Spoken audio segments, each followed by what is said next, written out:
안녕하세요. 영양사 김민지입니다.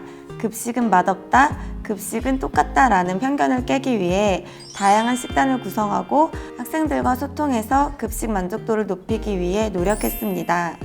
농림축산식품부에서 궁금해 물어봐 라는 코너로 여러분이 궁금해하시는 식단과 영양에 대한 답변을 드리겠습니다. 탄수화물, 단백질, 지방 비율 외에도 위생, 식단의 구성, 색감, 식감 등을 고려하고 학생들의 기호도도 반영하는 편입니다. 채소와 과일에는 섬유질과 미네랄이 풍부하기 때문에 구성을 늘리고 생선과 달걀 등 단백질이 높은 식품들로 구성하고 있습니다. 저도 이렇게 마른 비만이어서 식이랑 운동을 같이 한 케이스인데요.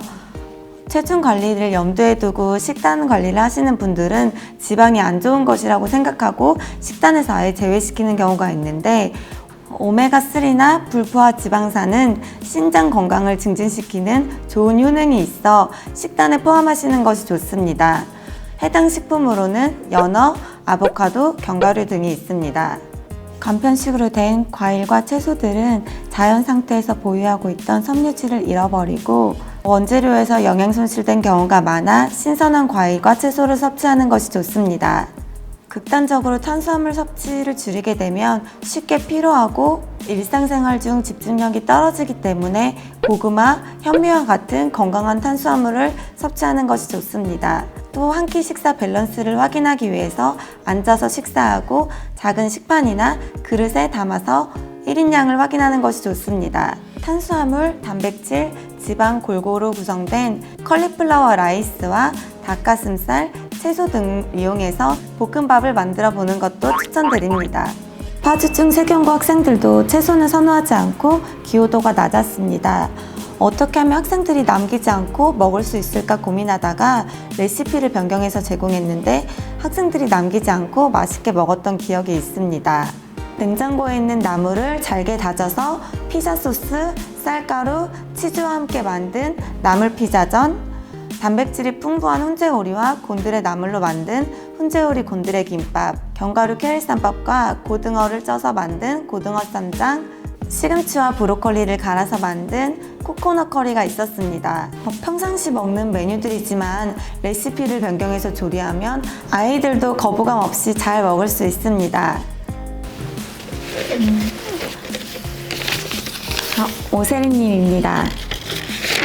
식단을 짤 때 계절 음식을 많이 넣으시는 것 같은데 특별한 이유가 있으신지 궁금해요. 그리고 평소 식품을 고르시는 기준과 그에 대한 재밌거나 특별한 에피소드가 있으면 들려주세요. 제철 식품이나 계절 식품을 먹게 되면 영양적인 측면에서도 좋고 자연에서 자란 제철 식품은 단가가 더 저렴하기 때문에 자주 사용하고 있습니다. 예를 들면 딸기 같은 경우 키로에 12,000원에서 13,000원에 구매가 가능하다면 하우스 딸기 같은 경우에는 2배에서 3배까지도 단가가 차이가 나고, 나물 같은 경우는 맛이 억세서 좋지 않기 때문에 제철 나물을 사용하는 편입니다. 평상시 식품을 고르는 기준은 학교에서 식재료를 고르는 기준과는 차이가 있는데, 학교 같은 경우에는 과일 같은 경우 꼭지까지 색이 든 사과를 배는 품종을 확인하는 편이에요. 쌀은 최근 도정일자를 확인하는 편이고, 축산의 경우 달걀은 표면이 까칠하고 무게가 나가는 것을 선택하고, 고기 같은 경우에는 원산지, 도축일자가 적혀있는 등급 판정서를 확인하는 편이에요. 가공식품 같은 경우에는 해썹이 인증되었는지 확인하고, 예를 들면 돈가스 같은 경우 냉동인지 냉장인지를 확인하고, 소세지와 같은 가공식품은 성분 함량을 확인해서 성분 함량이 더 높은 식재료를 선택하는 편이에요. 가정에서 장을 볼 때는 예를 들면 우유 같은 경우에는 앞쪽에 진열된 것보다 뒤쪽에 진열된 것이 유통기한이 길고 신선하기 때문에 구입을 하고, 저지방 요거트 구입 시 비슷한 칼로리일지라도 영양 성분을 보면 과다소금, 당이 함유되어 있기 때문에 몇 퍼센트인지보다 몇 밀리그램이 들어있는지를 확인하고 구입하는 편이에요. 다음 질문을 뽑아볼게요.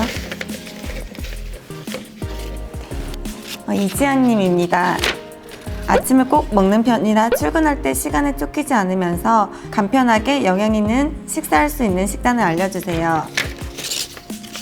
아침 시간에는 출근 시간을 쫓겨서 시간이 많이 부족하기 때문에 간편하게 요리를 만들어 먹는 편이에요. 예를 들면 토마토를 갈아서 만든 토마토 쉐이크, 낫또를 갈아서 만든 낫또 쉐이크가 있는데, 토마토 쉐이크 같은 경우에는 토마토나 케일, 양배추, 파프리카 등을 넣는 편인데 토마토에 수분이 들어있어서 따로 물은 넣지 않는 편이고요. 사과 한 조각이나 사과즙 2분의 1 정도 넣으면 더 맛있게 드실 수 있어요. 그리고 낫또 쉐이크 같은 경우에는 낫또와 아몬드 5알, 단백질 우유, 햄프시드 등을 넣고 만들면 정말 초코 우유 같이 맛있는 한 잔을 드실 수 있습니다. 그리고 통밀식빵이나 잡곡 식빵으로도 샌드위치를 많이 만들어 먹는 편인데 단백질이 높은 달걀 후라이나 데친 훈제오리, 채소, 저염치즈, 과일 등을 넣고 다양하게 샌드위치를 만들어 먹고 있어요. 그럼 주스랑 샌드위치랑 같이 드세요? 아니면 이렇게 하나씩 드세요? 저는 좀 많이 먹는 편이라 샌드위치 만들 한 개로 저희 엄마 아빠 저 먹고 쉐이크는 이렇게 크게 해서 3잔 나와서 딱 매일 오늘도 먹고 오고 매일 먹고 오는 편이 꾸준히. 네. 다음 질문을 뽑아볼게요. 임유리님입니다. 안녕하세요. 저는 26살 평범한 대한민국 여성이자 직장인입니다. 이번 다가오는 수능날 동생에게 맛있는 저녁 아니면 도시락을 싸주고 싶은데 기억에 남을 만한 요리를 해주고 싶어서 적게 되었습니다. 아침 식사는 거르지 않고 가볍게 먹는 것이 좋아서 저 같은 경우는 아침 식사를 꼭 챙겨 먹었었는데요. 아침 식사를 거르게 되면 혈당이 떨어져 무기력해지고 집중력이 저하되는 것 같아요. 평상시에 3분의 2만 식사하는 것이 좋습니다. 소화가 잘 되는 퀴노아 전복죽이나 삼계죽 같은 걸로 구성을 하고 미소 장국, 그리고 DH가 풍부해 브레인푸드라고 불리는 견과류를 넣은 연근조림, 견과류 멸치볶음 등으로 구성하는 것이 좋아요. 네, 그리고 또 수능 때는 따뜻한 차나 생수를 가져가고 카페인이 많이 함유된 커피나 녹차, 탄산음료 같은 경우에는 이뇨작용을 촉진해서 최대한 피하는 것이 좋은 것 같아요.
여기까지. 다음에 만나요.